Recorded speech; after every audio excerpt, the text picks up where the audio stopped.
बदला मौसम, बदला नज़ारा और बदला है नज़रिया। जैसे गवर्नमेंट का नज़रिया बदला है, ऑनलाइन गेमिंग बिल पास हुआ है, ऑनलाइन गेमिंग पर रेस्ट्रिक्शन लग गए, वैसे ही नज़ारा का पूरा नज़ारा बदल चुका है। नज़ारा 20% के आसपास गिर चुका है। पहले हम समझते हैं कि नज़ारा है क्या। नज़ारा एकमात्र लिस्टेड कंपनी है। वैसे हम देखेंगे तो करीब 1900 कंपनीज़ हैं ऑनलाइन गेमिंग में इंडिया में, पर नज़ारा एकमात्र लिस्टेड कंपनी है। इनका आईपीओ आया था मार्च 21 में। तब से इनका प्रॉफिट जो है 200 करोड़ से करीब 1800 करोड़ तक पहुंच चुका है। लेकिन और हम देखेंगे कि किस किस सेगमेंट में काम करते हैं। सबसे पहले ई स्पोर्ट्स में करते हैं, गेमिंग में करते हैं और एड टेक में करते हैं। गेमिंग तो हम समझते हैं जो वीडियो गेम्स खेलते हैं बहुत सारे लोग, और यूथ तो बहुत ज़्यादा खेलता है, वो नॉर्मल गेमिंग हो गया। इसके बाद ई स्पोर्ट्स होता है उसी का ऑर्गेनाइज्ड फॉर्म, मतलब प्रोफेशनल फॉर्म। उसमें टूर्नामेंट्स होते हैं और कॉम्पिटिशन्स होते हैं प्रोफेशनल तरीके से, जो गेमिंग होती है वो ई स्पोर्ट्स में। इसमें इन्होंने एक एक्विजिशन किया, नॉर्डविन कंपनी, उसके थ्रू ये करते हैं। गेमिंग स्पोर्ट्स कीड़ा के थ्रू करते हैं, और भी बहुत सारे छोटे छोटे एक्विजिशंस हैं। फिर एक थर्ड सेगमेंट जो बहुत इंटरेस्टिंग है वो है एड टेक। एड टेक में टारगेटेड ऐड होते हैं कि कौन सा यूज़र किस चीज़ में इंटरेस्टेड है। आप जैसे देखते हैं कि आप जो चीज़ पसंद करते हैं उसी का ऐड आपके सामने आता है, तो वो कंपनी है डेटावर्क्स। तो ये एक्विजिशन इनको बहुत अच्छी सिनर्जी डेवलप करने में मदद कर सकता है, क्योंकि data is a new currency. ये अपना डेटा उसको दे सकते हैं कि कौन सा यूज़र किस में इंटरेस्टेड है, उससे भी डेटा ले सकते हैं। सो बेसिकली क्या कर रहा है नज़ारा टेक्नोलॉजी, कोशिश कर रहा है एक इकोसिस्टम बनाने की, जिसमें सारे स्पोर्ट्स की चीज़ें अवेलेबल हो एक ही जगह पे।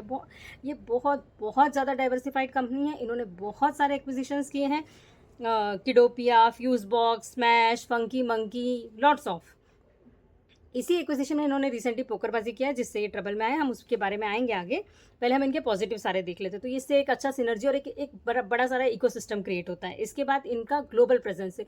ये सारे जो इन्होंने एक्विजिशंस किए, इसकी वजह से बहुत डाइवर्सिफाइड है, जोग्राफिकली भी डाइवर्सिफाइड है, बहुत सारी कंट्रीज़ में इनका प्रेजेंस है, और सारे एज ग्रुप के लिए जो है ये गेम्स बनाते हैं। इसके बाद ये फिजिकल गेमिंग में भी जा रहे हैं। स्मैश को इन्होंने एक्वायर किया है, कंपनी जो इंसॉल्वेंट हो रही थी, जो गो कार्टिंग और इस तरह की बहुत सारी फिजिकल गेमिंग में थी इन्वॉल्व, उसको इन्होंने एक्वायर किया, उसको रिवाइव करने की कोशिश करेंगे। फिर ये अपने गेम्स में जो है रीजनल थीम्स डालते हैं, उसको उस एरिया के हिसाब से मॉडिफाई करते हैं, उस कंट्री के हिसाब से मॉडिफाई करते हैं, और इससे इनका यूज़र बेस जो है वो अच्छा बढ़ता है। इसके बाद इन्होंने बहुत सारी इंटेलेक्चुअल प्रॉपर्टीज़, आईपीज़ होते हैं, उनको भी एक्वायर किया है। ये आईपी जो है इसमें बहुत ज़्यादा पोटेंशियल है, क्योंकि अगर आपका कोई आईपी हिट हो जाता है तो फिर आप उसमें बहुत सारी चीज़ें कर सकते हो। आप मतलब कोई कैरेक्टर है, इस तरह से होता है आईपी। तो अगर सपोज आपका कोई कैरेक्टर हिट हो जाता है तो आप उसकी मर्चेंडाइज बना सकते हो, आप उसके नाम पर इवेंट्स कर सकते हो, और that have huge unlimited potential. तो फिर क्यों गिर रहा है नज़ारा जब इतना बढ़िया नज़ारा है? तो कुछ कुछ नेगेटिव चीज़ें भी हैं जो हमें जाननी पड़ेगी कोई भी इन्वेस्टमेंट करने से पहले। सबसे पहले अभी ऑनलाइन गेमिंग बिल आया है, और इन्होंने पोकरबाजी को एक्वायर किया था रिसेंटली करीब 900 करोड़ में। और online gaming bill real money पे है। इनका जो रियल मनी में जो इन्वॉल्वमेंट है वो पोकरबाजी के थ्रू ही है मोस्टली, और पोकरबाजी जो है वो पूरी तरह से फिलहाल तो ठप हो गया है, क्योंकि वो रियल मनी में अलाउड नहीं है काम करना। तो ये सेटबैक है, बहुत बड़ा सेटबैक है। लेकिन ऐसा नहीं है कि पूरा ख़त्म ही हो जाएगा, क्योंकि पोकरबाजी भी के पास भी काफ़ी क्वालिफाइड इंजीनियर्स की टीम है, तो वो भी ट्राई कर सकते हैं कि कोई और रेवेन्यू मॉडल जनरेट हो जाए। नहीं भी होता और पूरी तरह से भी अगर राइट ऑफ करना पड़ता है, तो भी नज़ारा के पास इतना तो कैश है, और ऐसा नहीं है कि नज़ारा पूरी तरह से उससे ख़त्म हो जाएगा उसका। फिर दूसरा रीज़न है जीएसटी। जीएसटी बहुत ज़्यादा लगता है। पहले 18% लगता था अक्टूबर 23 के पहले इनको प्रॉफिट के ऊपर, लेकिन अभी अक्टूबर 23 के बाद इनको रेवेन्यू के ऊपर 28% जीएसटी लगने लग गया, और आज 22 सितंबर से तो इन्हें 40% के आसपास जीएसटी लगेगा, जो एक बहुत बड़ा अमाउंट है। लेकिन अगेन सिर्फ इस वजह से ये स्टॉक नहीं इतना गिर सकता है, क्योंकि इनका जो एक्सपोजर है वो 80% तो इनका रेवेन्यू यूएस से आता है, तो जीएसटी तो केवल इंडिया में जो एक्सपोजर है उस पर ही लगेगा। स्टिल मॉरल ग्राउंड्स पे सिन कैटेगरी में डाल दिया है, तो ये एक सेटबैक है। और तीसरा रीज़न ये भी है कि मिस्टर झुनझुनवाला ने अपना पूरा स्टेक इसमें सेल कर दिया है, लेकिन कुछ और इन्वेस्टर्स भी हैं, नितिन कामत वगैरह, जो अभी इसमें इन्वेस्टेड है। मधुकेला इन्वेस्टेड है। तो अब इसके अलावा ये तो अभी रिसेंट न्यूज़ की वजह से जो है डाउन है। इसके अलावा भी कुछ कंपनी में चैलेंजेस है, जैसे कि एक तो बहुत ज़्यादा डाइवर्सिफिकेशन करने से मैनेज करना भी डिफिकल्ट होता है, प्लस कुछ कंपनीज आपकी बहुत ज़्यादा प्रॉफिट में जाएंगी तो कुछ लॉस में भी जा सकती हैं। रेगुलेशन का रिस्क है, जैसे अभी जो आपको अभी मैंने बताया।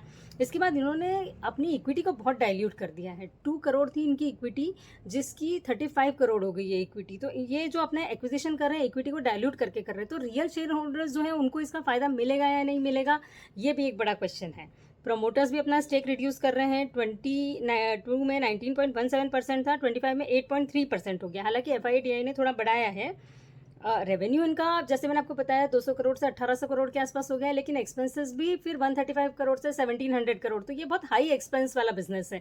नॉर्मली गेमिंग कंपनीज जो है वो एक बहुत ज़्यादा लॉन्ग टर्म के हिसाब से काम करती हैं। वो एक अपनी इक्विटी बिल्डअप करने की कोशिश कर रही हैं और उसके बाद उनका प्लान है प्रॉफिट करने का। तो ये अभी जो भी इनका है हाई कॉस्ट है। इसके अलावा इनके डेटर्स डेज भी बड़े हैं, तो ये कुछ नेगेटिव्स भी हैं। पर ऑल इन ऑल ये कंपनी बहुत ज़्यादा इंटरेस्टिंग है, पोटेंशियल भी रखती है और रिस्क भी है। तो हमें जो भी कंपनी में इन्वेस्ट करना है, हमें सोच समझ के उसको अच्छी तरह से स्टडी करके इन्वेस्ट करना चाहिए, क्योंकि रिस्क वही है स्टॉक मार्केट में कि आपको जानकारी नहीं है, सबसे बड़ी रिस्क वो है। तो हमेशा समझ के इन्वेस्ट करिए। इसको हम बाद में और डिटेल में स्टडी करेंगे, इस पर और वीडियोज़ बनाएंगे। So keep watching. अभी कोई बाय सेल रिकमेंडेशन नहीं है, आप अपने एडवाइज़र से पूछ कर ही बाय करें। Thank you.